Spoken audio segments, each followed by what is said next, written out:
اب تو گھبرا کے یہ کہتے ہیں کہ مر جائیں گے، مر کے بھی چین نہ پایا تو کدھر جائیں گے۔ ناظرین، میں ہوں یاسر رشید اور آپ میرا ولاگ دیکھ رہے ہیں۔ ناظرین، دنیا معیشت میں اپنا ایک نام رکھنے والے، خود کو معیشت کا بڑا نام گردانتے ہوئے دوسرے لوگوں سے ارسطو سننے والے، انہوں نے پاکستان کا بیڑا غرق اس حال تک کر دیا ہے کہ پاکستان میں آنے والے ایک مہینے کے اندر ایک معاشی طور پہ بھونچال دیکھنے کو ملے گا۔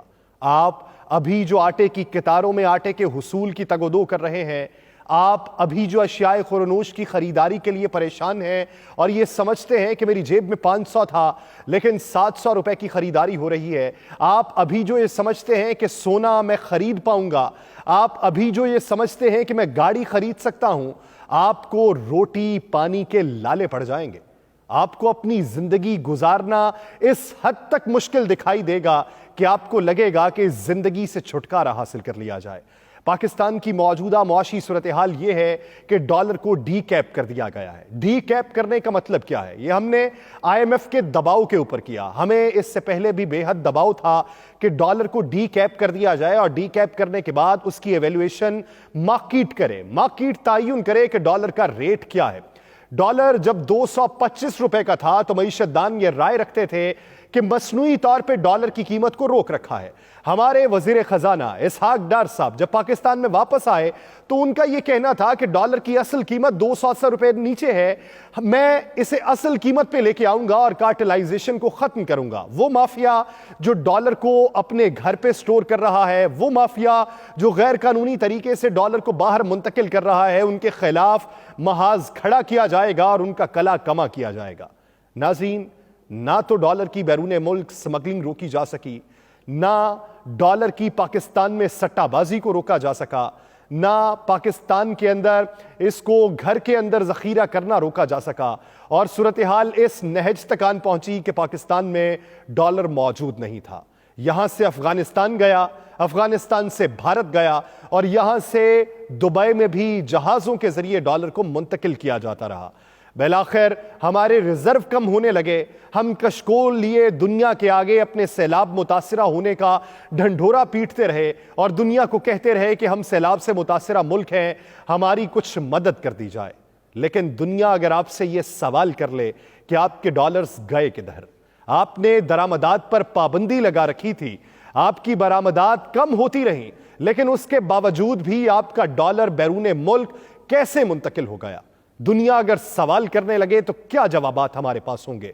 اس وقت معیشت دان یہ رائے رکھتے تھے کہ ڈالر کی اصل قیمت 295 روپے ہے اور مصنوعی طور پہ اسے 225 روپے پہ روکا گیا ہے۔ بالآخر آئی ایم ایف کا دباؤ مزید بڑھا اور آئی ایم ایف نے کہا کہ اگر آپ نے امداد لینی ہے، اگر قرض لینا ہے تو پھر اس کے متبادل آپ کو اپنے تمام جو اہداف ہیں ان کو پورا کرنا ہوگا۔ اہداف کیا ہیں؟ ڈالر کی قیمت کی ایویلیویشن مارکیٹ کرے گی۔ مارکیٹ کے اندر ڈالر موجود ہوگا تو تبھی اس کی قیمت نیچے ہوگی۔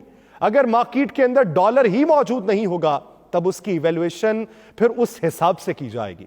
اگر 225 روپے پہ جب ڈالر تھا، مصنوعی طریقے سے روکا گیا تھا، اس وقت اس کی اصل قیمت 295 روپے تھی، تو اب اندازہ لگائیے کہ جب ڈالر کو 229 سے ڈی کیپ کیا گیا تو اس کی قیمت اب موجودہ کس سطح پر پہنچ چکی ہے۔ یہی باتیں کی جا رہی ہیں کہ ڈالر 300 سے بھی تجاوز کر جائے گا۔ پاکستان کے معاشی حالات کون سا رخ اختیار کریں گے؟ ایک بنیادی سوال ہے۔ ڈالر کی قیمت میں اضافہ ہوگا تو اس کا امپیکٹ پاکستان میں کس طریقے سے پڑے گا؟ آپ اپنا جو را میٹیریل بیرون ملک سے منگواتے ہیں اس کی قیمت میں بھی اضافہ ہو جائے گا۔ آپ کی ابھی تک کی جتنی درآمدات ہیں ان درآمدات کی بھی آپ کو بھاری قیمت ادا کرنا پڑے گی۔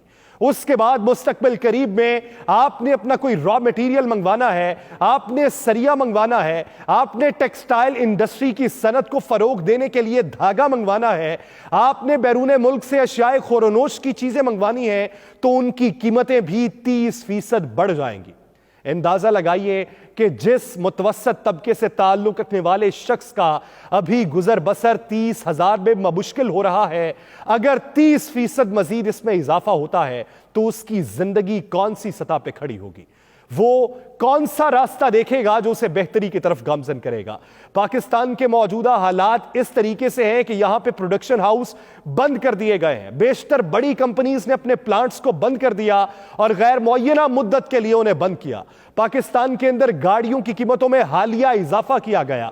کل کی ابھی خبر یہ ہے کہ سوزوکی نے پاکستان کے اندر فی کس گاڑی 3 لاکھ روپے سے زائد کا اضافہ کر دیا ہے، تو اس کی دیکھا دیکھی دیگر کمپنیز بھی اضافہ کریں گی۔ ایک گاڑی کے حصول کے لیے اگر کسی کی خواہش تھی، اس کی استطاعت تھی، وہ اب کدھر جائے گا؟ اگر کسی نے اپنی بیٹی بیانی ہے اور رسم زمانہ اسے کچھ سونا بھی دینا ہے، تو سونے کی قیمت جو 2 لاکھ کے قریب پہنچ چکی ہے، وہ کس طریقے سے سونا خرید پائے گا؟ کس طریقے سے چھوٹی بالیاں بنوائے گا اور اپنی بیٹی کو گفٹ دے سکے گا؟ اس کا یہ خواب بھی پورا ہوتا دکھائی نہیں دے رہا۔ آج ڈالر ڈی کیپ ہونے سے اسٹاک ایکسچینج میں جو مندی کا رجحان تھا وہ بہتری کی جانب گامزن ہوا۔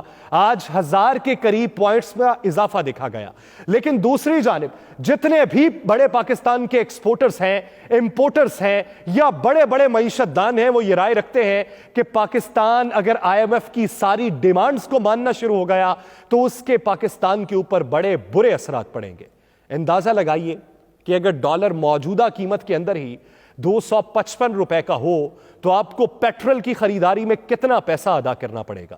قیاس آرائیاں یہ چل رہی ہیں کہ پیٹرول کی فی لیٹر قیمت میں 30% اضافہ ہو جائے گا، یہ 250 روپے فی لیٹر سے بھی تجاوز کر جائے گا۔ ہمیں ایک میٹھی گولی دی جا رہی ہے کہ رشیا سے مارچ میں یا اپریل کے اندر سستے تیل کی فراہمی شروع ہو جائے گی۔ سوال یہ ہے کہ پاکستان کے اندر آپ ڈالر کو 300 پہ لے جائیں گے؟ سوال یہ ہے کہ پاکستان کی تمام تر ایکسپورٹ کی انڈسٹری کو بند کر دیا جائے گا؟ سوال یہ ہے کہ اشیاء خورنوش کی قیمتوں میں اضافہ کر دیا جائے گا؟ سوال یہ ہے کہ گھر کے اندر ایک وقت کی ہانڈی پکانا ایک عام سفید پوش شخص کے لیے مشکل ہو جائے گا؟ سوال یہ ہے کہ ایک عام گاڑی کی خریداری ایک عام شخص کا خواب بن جائے گا؟ سوال یہ ہے کہ سونے کی خریداری اس کو ایسا لگے گا کہ اگر اس کی رشتہ داری چودھریوں یا رانوں کے ساتھ ہوں تبھی ہو سکتی ہے، یا پھر وہ اگر زردار کا بچہ نہیں ہے تو کچھ نہیں خرید پائے گا؟ سوال یہ ہے کہ لوگوں کی خوابوں کے اندر جو روشن خواب ہیں ان کی تکمیل کون فراہم کرے گا؟ لوگ اب ببانگے دہل یہ بات کرتے ہیں کہ آپ پاکستان میں حق حکمرانی جتاتے ہیں تو پاکستان میں آ جاتے ہیں، آپ کی حق حکمرانی جاتی ہے تو آپ پاکستان سے باہر چلے جاتے ہیں۔ آپ کو کیا معلوم کہ ایک عام شخص کے اوپر کیا بیتتی ہے؟ آپ کو کیا معلوم کہ ایک عام شخص جو اپنا گزر بسر 30 یا 50 ہزار میں کرتا ہے اس کے لیے زندگی کس حد تک مشکل ہو جائے گی؟ آپ کو کیا معلوم کہ روٹی کے 2 نوالے کھانے کے لیے اس کو کس حد تک تگ و دو کرنا پڑے گی؟ اس وقت لوگ 12 گھنٹے کی ڈیوٹی سر انجام دے رہے ہیں کہ شاید کسی طریقے سے پوری پڑ جائے۔ اس وقت لوگ اس پریشانی کے عالم میں مبتلا ہیں کہ کسی طریقے سے میرے بچے کا بیاہ ہو جائے۔ اس وقت اس حد تک پریشانی میں مبتلا ہے کہ میرا بچہ کوئی اچھی تعلیم حاصل کر پائے۔ یہ بنیادی انسانی حقوق ہیں جو آپ کی طرف سے مجروح کیے جا رہے ہیں۔ مانا کہ پوری دنیا کے اندر مہنگائی ہے، مانا کہ پوری دنیا کے اندر امپورٹ کی اشیاء مہنگی ہو رہی ہیں، مانا کہ پوری دنیا کے اندر پیٹرول کی قیمت میں اضافہ ہو رہا ہے، لیکن پوری دنیا کے اوپر اس طرح کا قہر مسلط نہیں کیا گیا، پوری دنیا کے اندر اس طرح کے نعرے اور دعوے نہیں کیے گئے، پوری دنیا کے اندر اس طرح کی سیاست بھی نہیں کی گئی۔ آپ کو اس وقت معاشی حالات کے لیے کوئی ڈائیلاگز کرنا تھے، لیکن آپ اپنے مخالفین کے پیچھے پڑے ہیں، اور آپ کے مخالفین بھی معاشی رونا دھونا سامنے لانے کی بجائے اپنے اوپر ہونے والے ظلم و ستم بیان کر رہے ہیں۔ عوام کے اوپر جو معیشت کا عذاب مسلط کر دیا گیا ہے، عوام کے اوپر جو ذبح حالی کو مسلط کر دیا گیا ہے، اس کا رونا پیٹنا کون سنے گا؟ اس کی آہو فریاد اور آہو بکا کے لیے داد رسی کون کرے گا؟ کیا سب یہاں سے منتقل ہو جائیں؟ کیا سب مر جائیں؟ کیا آپ کی سیاست کی نظر اپنی آل اولاد کو کر دیں؟ ان کی بہتری کے لیے امکانات کون روشن کرے گا؟ پاکستان کی موجودہ سیاسی صورتحال یہ ہے کہ ایک طبقہ کسی سے ٹوٹا اور کسی دوسرے سے جڑنے کی اس وقت در پہ ہے۔ ایک طبقے کو اپنے اندر شمولیت اختیار کرنے کے لیے روزانہ کی بنیاد پہ دعوے کیے جا رہے ہیں۔ پرویز الہی صاحب جو سابق وزیر اعلیٰ ہیں پنجاب کے، ان کے بارے میں گمان یہ تھا کہ پاکستان تحریک انصاف میں شامل ہو جائیں گے۔ پاکستان تحریک انصاف کے لوگوں کا گمان یہ تھا کہ مونس الہی صاحب واپس آئیں گے اور اس سے اگلے ہی دن باقاعدہ طور پہ پاکستان تحریک انصاف میں شمولیت اختیار کر لی جائے گی۔ آج انہوں نے اپنی پارٹی کو مضبوط کرنے کے لیے پارٹی کا اجلاس بلا لیا۔ انہوں نے چودھری شجاعت حسین صاحب کو پارٹی کی صدارت سے ہٹایا اور ان کے بھائی کو پارٹی کی صدارت دے دی۔ اس کے ساتھ ساتھ سیکرٹری کے حوالے سے طارق بشیر چیمہ صاحب کو عہدے سے ہٹایا اور کامل علی آغا صاحب کو سیکرٹری بنا دیا گیا۔ اس کے ساتھ ساتھ یہ بھی انہوں نے بات کر دی کہ پاکستان تحریک انصاف کے اندر کچھ لوگ ہیں جو پی ٹی آئی کی جڑیں کاٹ رہے ہیں۔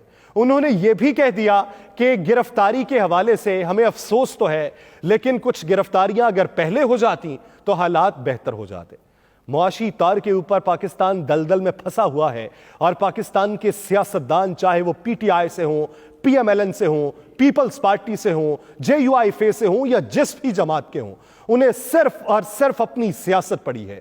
کسی کو انتخابات مدت کی تکمیل کے بعد کروانے کی پڑی ہے اور کسی کو انتخابات قبل از وقت کروانے کی پڑی ہے۔ عوام کے حال کو کون جانے گا؟ عوام کے لیے بہتری کا کوئی سامان کون کرے گا؟ عوام کے لیے راستہ ایسا کون سا نکالے گا کہ عوام آپ کی جے جے کار کریں گے؟ پاکستان کے اندر اگر بہتری کو لانا ہے تو منی بجٹ کو لا کے نہیں لایا جا سکتا۔ پاکستان کے اندر بہتری کو لانا ہے تو بجلی اور گیس کی قیمتوں میں اضافہ کر کے نہیں لایا جا سکتا۔ پاکستان کے اندر بہتری کو لانا ہے تو امریکہ کی جا کے اس وقت اس کے سامنے فریاد رسی، اس کے ترلے منتیں کرنے سے نہیں لایا جا سکتا۔ امریکہ نے آج یہ پیغام دے دیا آپ کو کہ آپ روس سے تیل خرید سکتے ہیں، ہماری طرف سے کوئی پابندی نہیں، لیکن ساتھ میں تنبیہ بھی کر دی کہ ایسے حالات میں روس کے ساتھ اپنے تعلقات کو بڑھایا نہیں جا سکتا۔ کب تک دنیا کی منتیں کرتے رہیں گے؟ کب تک کشکول کو ہاتھوں میں اٹھا کے رکھیں گے؟ کب تک اپنے دامن کو داغدار رکھیں گے؟ کبھی تو اس دامن کو صاف کرنا ہوگا۔ آپ نہیں تو آپ کی آل اولاد کرے گی، آپ کی آل اولاد نہیں تو آپ کا مخالف کرے گا۔ اگر اس میں بھی اتنی سکت نہ ہوئی تو پھر یہ جمہور اٹھیں گے اور آپ جو جمہوریت کے دعوے دار ہیں آپ کو روندتے ہوئے چلے جائیں گے۔ اس سے پہلے کہ لوگوں کے ہاتھ آپ کے گریبانوں تک پہنچے، آپ اپنے ہاتھوں سے ان کی جیبیں بھرنے کے کوئی اقدامات کیجئے۔ مجھے دیجئے اجازت، اللہ نے کے بعد۔